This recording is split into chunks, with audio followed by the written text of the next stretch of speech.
I'm Joe Kane. I'm Dan Kane. I'm Sal Conca. And I'm Wayne Heckler. And this is the Imperfect Podcast. Don't forget to check us out at hecklerkane.com and everywhere on social media. Happy Halloween.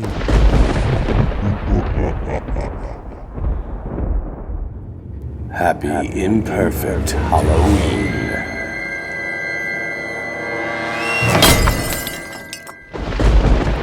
Hey everybody, welcome back to this week's Imperfect Podcast. Happy Halloween. Today we celebrate the 2-year anniversary of our short horror film Twisted. We review Chainsaw and Ghost House from Ryan Connolly at Film Riot, and more tricks and treats. Twisted was released 2 years ago on Halloween. Yeah. I actually wasn't part of the crew on that. So that was pre-Sal. my how things have changed. Were you there, Dan? I was there. You were there, hanging out? I was a cameraman. You ran cameras on Twisted? Well, what I would like to start to talk about was this wasn't even the movie that we were intending on filming when we went there. Okay. What happened was the movie that we had intended on filming, the location was called in 6 days before that we lost the location, and we weren't able to film there. So in those 6 days, we literally wrote, got all the props together, and got everything together. And obviously, Wayne and I did all the acting in it for the movie. Mm-hmm. So tell us a little bit about the plot for the people who haven't seen it. Okay, well, first, it starts off that I actually awaken tied up to a chair in a basement. Your character, Colin. My character, Colin, who we reveal later is Colin.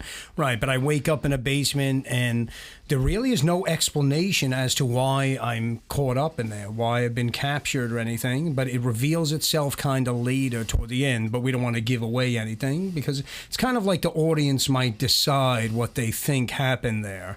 Well, I mean, getting into that, we did leave a little bit of it open. That for audience interpretation.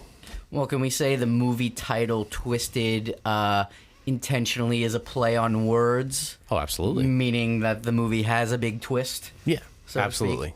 Absolutely. Besides him being a twisted person. I am twisted. Well, I played a lot. Who wrote it? I wrote it. I directed it. I starred in it. And I edited it. So I wore a whole bunch of hats. And the music. He also did the music. Oh my God, I did the music too. Yeah. Shit, man, you're talented. God, I wish I was as talented. Well, this was the first thing that put Heckler Kane on the map for IMDb. This actually put our company in IMDb as a legitimate company. That it was a film that went out there and said, okay, here, look, this is what Heckler Kane Creations. Well, cheers to that. Let's have a sip of wine. Yes, sir. Cheers all around. Danny I got boy, you, where's Dan. your glass? Clink. And this film was actually recently entered into the Long Island Film Festival, and it was shown there. Yes. And I think we talked about that on a previous podcast. When we were watching it back, we sat behind some sweet older women, and they asked us, is your film in this? And we said, yes, but we'll just wait to see it. And they turned around. They almost couldn't even look at us after that. They're like, it was interesting. Yeah, we got that. If you're into very uncomfortable situations, that was probably the most uncomfortable situation I've been in a long time. They would not even look us in the eye after watching our movie. They were like, wow, you guys are some sick fucks. That's the look they gave us. That's basically the look that they gave us. The funny thing was we had edited the whole film, and the whole idea was that we were releasing it on Halloween, and it was a big thing that we were releasing it on Halloween, and I waited up the night before, so on October 30th I waited up until midnight to release the film, and at 11:59 I decided to look at the film.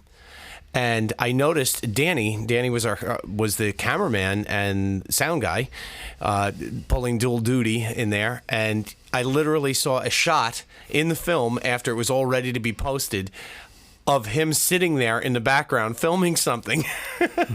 He made it into that cut, and I was like, oh my God! I literally within 5 minutes pulled the film back up, re-edited it, took out the scene where he was in. Bumped in another scene and redid the whole thing, and posted it. Yeah. I had it posted by 12:10. Cool. On the night before. I forgot about that. Yeah. That was last minute thing. I actually think it added a lot to it, having Danny in it. It made it very scary. You're a big guy. Well, let's talk more. Since I wasn't part of the film, I'll play the interviewer, and I'll play dumb because I've seen the film numerous times at this point, but I don't know much about the film and how what the reasoning behind it was, or how it. You just said that you lost the location, right? So was there a different script, or the script? So how did what happened there? There was a completely different script, and it's and ironically, I don't think it's something we ever ended up filming at all, because of the location got lost. And we were all set to film it, and we had a crew ready, we had everybody ready, and it turned into I had people bailing, and there was a lot of issues that were coming about because of the date that we picked to start filming.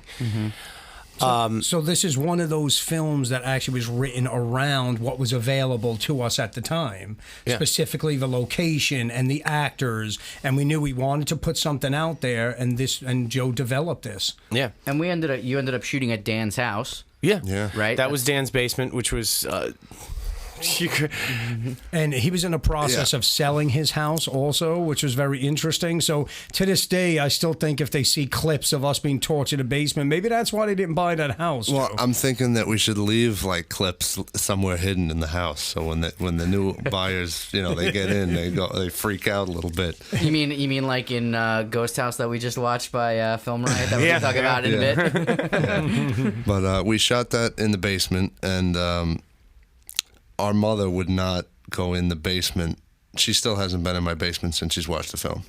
Yeah, She freaked out. She won't go in the basement. Yeah. So, well, a little interesting tidbit about that: Danny can't even stand in the basement. It's a shorter ceiling basement, which I think added to the eeriness of the film itself. But Danny couldn't stand up straight in it. You're 6'6". yes. And I was crouched the entire time filming and trying to do sound. And I wasn't the only camera operator, though. We had 2 cameras. Yeah, Christopher Ferrara Yes. was the other camera operator. Yes. And it was obviously super stripped down. I mean, and again, there was no like real forethought into like all of the production. But we were doing. It was trial by fire. We wanted to get a product out, and that was what came out of it. So there was no budget. No budget whatsoever. Well, I mean, you had your cameras, you had your gear, right? If we spent $50 on props, that was a lot. Yeah. It was Gotcha. put together quick. Zip ties.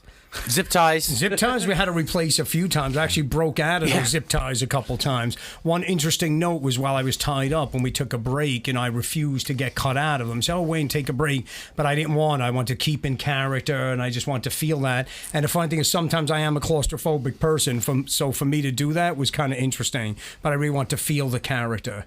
Yeah. Let's talk a little bit about your acting in the role, Wayne. I mean, I think you did phenomenal job without being too biased because I know you guys, but I mean, you basically get tortured. Yeah. Right. So for whatever is in the movie is that seemingly hours or days or nights or whatever the hell it was. The script takes place over 3 days. Over 3 days. So over 3 days you're tortured, right? So what type of mindset? I mean, how did you either prepare for that role, or what type of mindset did you use to be in that role?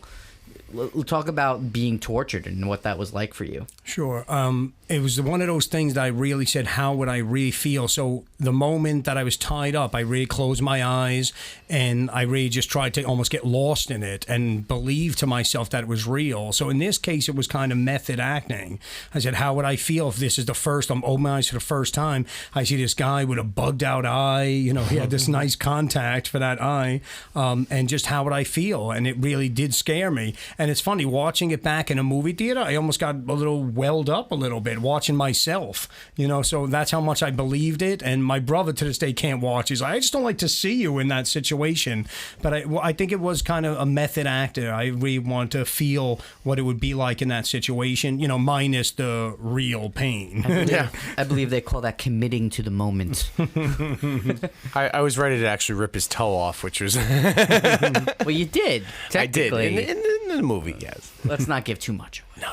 Now, some people did ask me, did you actually pee yourself in that? You know, that was a question I got without giving away too much also. Well, here's I didn't. Here's a little side note on the whole idea of peeing, and if you watch, there is a bloopers reel of this, which is kind of ironic because you really don't see bloopers reels from horror films.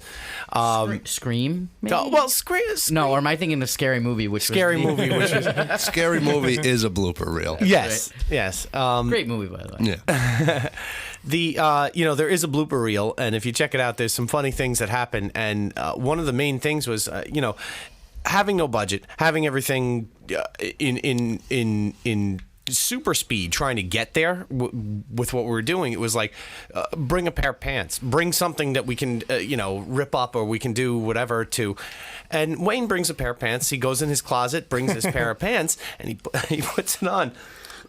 And you can see it again in the blooper reel. The pants were 100% waterproof. Now, to this day, I can't find pants this good. It's very funny that you would pour the water on it and it would just roll off. There's nothing we could do to show that this was wet. We had a gallon of water in a tube running down his pants, which is always fun. And in that gallon of water, we poured an entire gallon of water into the pants, and they stayed completely dry. Unreal. Things you cannot prepare for. We'll put that absolutely. We'll put that under that list, right? Things we could not foresee. But to kind of wrap this up, I mean, what were the things that you guys learned on that shoot? Like, so was there anything that was like particular that you learned by doing this film? And two, was there anything like really cool, like in terms of effects or things that you used, props, makeup? Like, was there something that you guys did that was completely new on the film? Yeah. That you've never done before. Yeah. So those two things, right? What'd you learn? What was new? There were a lot of things. Me putting a contact in my eye is not a good thing.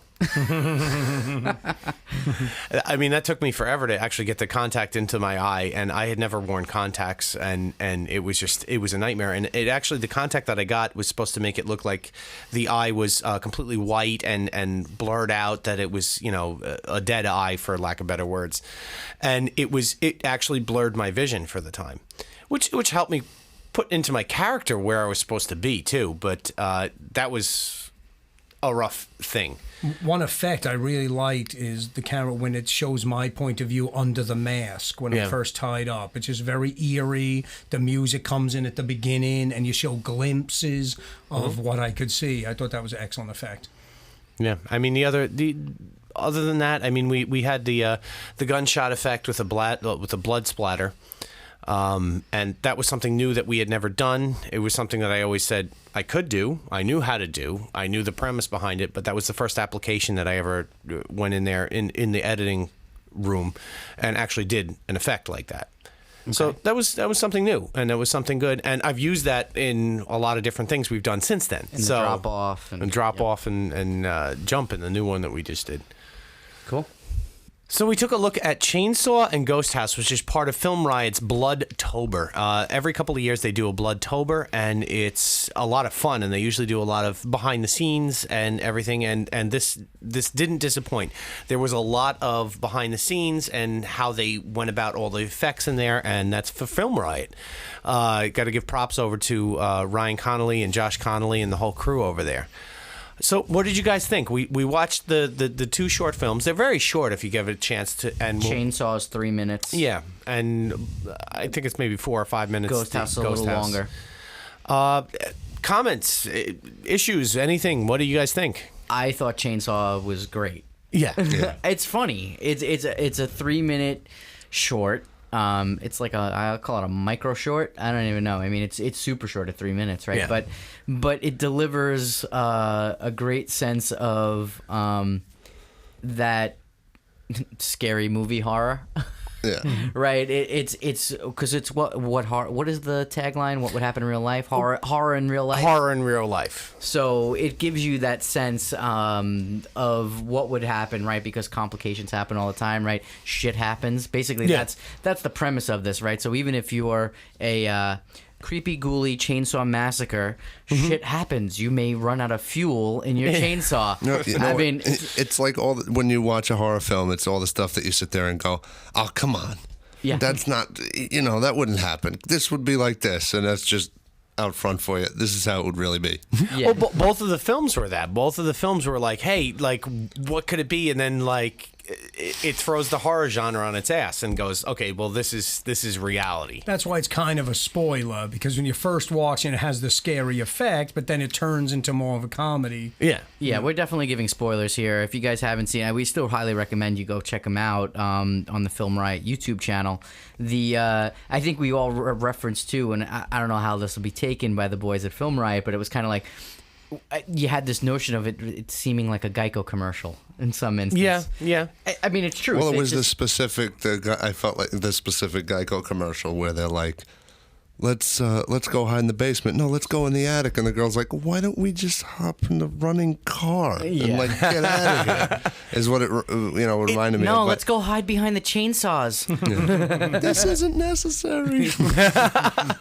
I gotta say, as a film person and somebody like Geico does good commercials. Oh, absolutely. Geico kills it. I mean, they do. I mean, I don't know if all of them are home run. It kind of had that, well, Chainsaw and Ghost House kind of had that tongue-in-cheek sort of like feel to it. Yeah.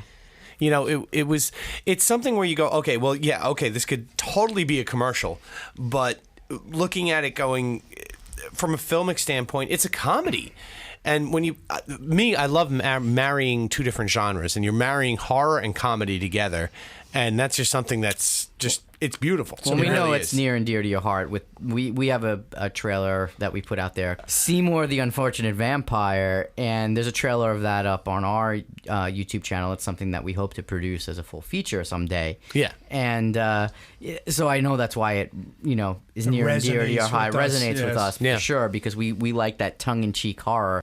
No, I think that's why Chainsaw and Ghost House was the other one that they put out, right? So these were all part of the Bloodtober. Now, did other people submit films to Bloodtober? No. as well? This is what Ryan Connolly does. And they used to do it a lot more often. I think they skipped a couple of years, and they do a whole thing on like how do you get blood effects and how you do this. I mean, Film Riot is a great little institute for learning how to do a bunch of the Hollywood techniques. Gotcha. You have a Hollywood know-how that was about blood or cut. What was the Hollywood know-how? How to slice someone's throat open. Yeah. And we use Dinner to do it. And we used Dinner. Our short, short. There's a short film that we have out there called Dinner, and that was in our Hollywood know-how originally. And Wayne basically massacres Joe over a Pop-Tart. There you go. It's like, cut the Pop-Tart, slit my throat. So yeah, check It that marries horror and comedy, which is something that we love to do. You know, to me, it's something that's very special to be able to do that. Now, what was nice about Chainsaw is the makeup of that killer was very well done. It was Yeah, actually pretty scary looking. out. He looked creepy. You know what? I actually liked Ghost House because it like built the suspense for a little bit there. Yes. And then at the end, it was Kill your family. Yeah. Yeah, it's very nice. And there's a twist on that. It was also. very Amityville Horror House, which we are on Long Island, where Amityville is probably 10 minutes away from 10 where we minutes. are, Yeah. sitting right now. Yes. We could get to that house in 10 minutes. Yeah. Absolutely. Except it's monsooning rain, and we'd see nothing. Well, pitch it black probably would be very appropriate to go in the rain. It'll set the whole tone for it. It's Yeah. raining. We visit Amityville Horror House. I think it's pretty good. That's our next podcast. Follow us. There was some good. I thought no, there was some good shots too in Ghost House. Oh yeah, the cinematography in Ghost House was excellent. Yeah. And some great effects, right? I Yeah. commented specifically on the fire at the end of the, and which probably just spoiled everything for everybody. But there's a fire at the end. It looks cool. We said we were doing spoilers, so Exactly. And in Chainsaw, I commented too on the way it was lit at the end, right on the road. On the road. yeah, Right. the open road. Yes. And you actually knew how that. You guys knew how that was done. So Yeah. it was pretty cool from a cinematographer standpoint. I Well, think. take a look at their behind the scenes. They tell you how it's lit. See, I'm too busy tweeting. Yeah, well, there's that. I'm too busy tweeting and setting up interviews and that fun stuff. Well, hats off to Ryan Connolly and the rest of his crew over there at Film Riot. We enjoy the films, and again, Yeah, it's near and dear to us because we love horror and comedy mashed up, and that's kind of what they just did. So, again, hats off. Great Bloodtober that you guys delivered us, and we're gonna move on. For sure. So right here we have what's called Bean Boozled, and we'll be partaking in eating and spinning the wheel of horror. We're going to play some Bean Boozled horror film trivia. Now, let's explain how these rules are working, because none of us are thrilled about doing this. The rules are basically that we are going to answer a trivia question. It's going to be basically a true or false trivia question. If we get it right, the Bean Boozled wheel gets to move on to the next person. If we get it wrong, we have to spin the Bean Boozled wheel. And I'm getting sick just thinking about it. Wow. And we have to eat one of the flavors of the beans that we don't know what it. Oh, they look very appetizing. No. But they all look like be. Jelly Bellies, but they are quite interesting flavors. And this has been used by the kids already, so we might be missing some flavors. Yeah, we might be missing some flavors. We're going to have to play this out. So, who's going to go first? Joe's his idea. Let's pass the wheel. Let's pass the wheel, right, Joe. I'll take it. So let's go. He doesn't have to spin the wheel unless he gets the question wrong. Okay, so let's do this. We'll go in order of our opening number, how we always do. So Joe Kane, Dan Kane, Sal Conca. And Wayne Heckler. So I think that's fair enough. So let me get a question wrong. Okay, let's It's a see. 50-50 shot. It's true or false. It's true, false questions we're asking here. And so Joe Kane, Yes, sir. the mask used in Halloween is a William Shatner mask from Star Trek. It was modified and painted white. True. 100% true. I actually knew that. I can't believe that lucky you got son that. of a Hey, bitch. guess what? I should have said I go first. Dan's next. I wanted that one also. I would have answered that correctly. Dan, it's up to you. Dan Kane. Oh, The thank God. Have you seen the movie Saw? Yes. The Saw mastermind was initially going to be a deranged carpenter who was left in solitude for too long. True or false? True. Oh, it's false. Oh, Spin that wheel. Spin the wheel of disgust. No, actually spin it. What did he get? I got peach or barf. You got feature. Oh, no. So it's the orange one. He So might end up let barfing. him pick it. Do we have a barf bag handy? Just in case? Just for the audience point of view, we do all have barf bags like next to us. Well, mine's all the way on the other side of the room, so I might be running away. All right. So what do you got there? You got peach or barf? You're gonna have to throw that in. No dawdling. Go for it. Oh, I hear him crunching. Peach. Oh, you lucky son of a bitch.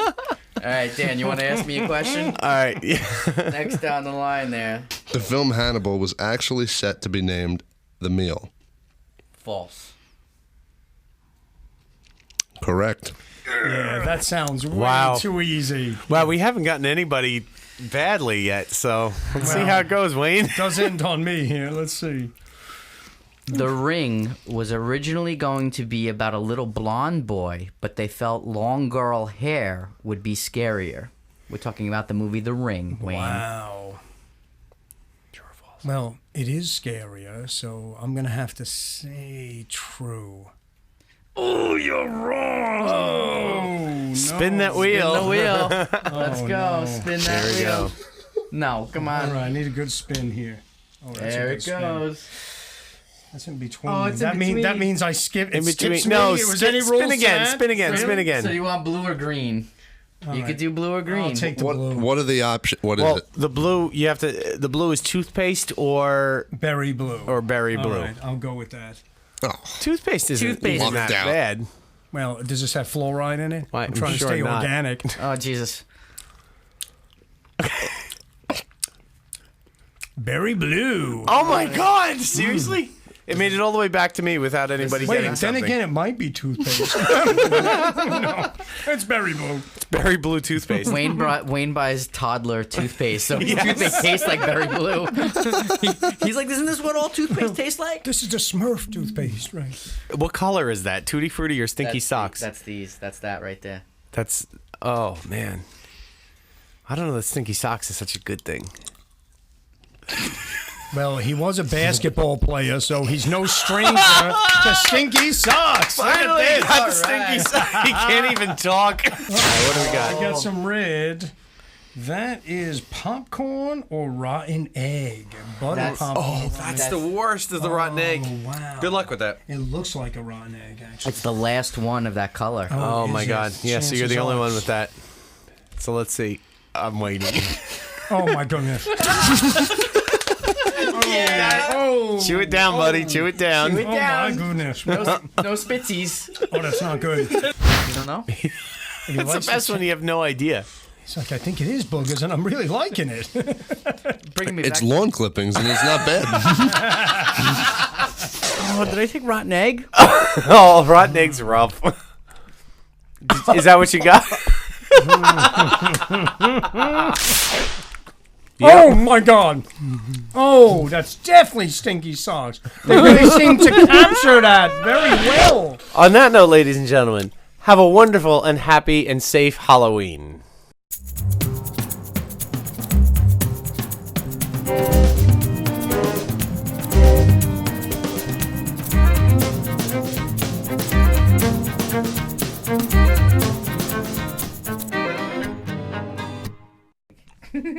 I got it. It's rotten egg. Oh, God. Oh, man. And it's funny because you don't notice when you bite into it. It takes a little bit to... I got.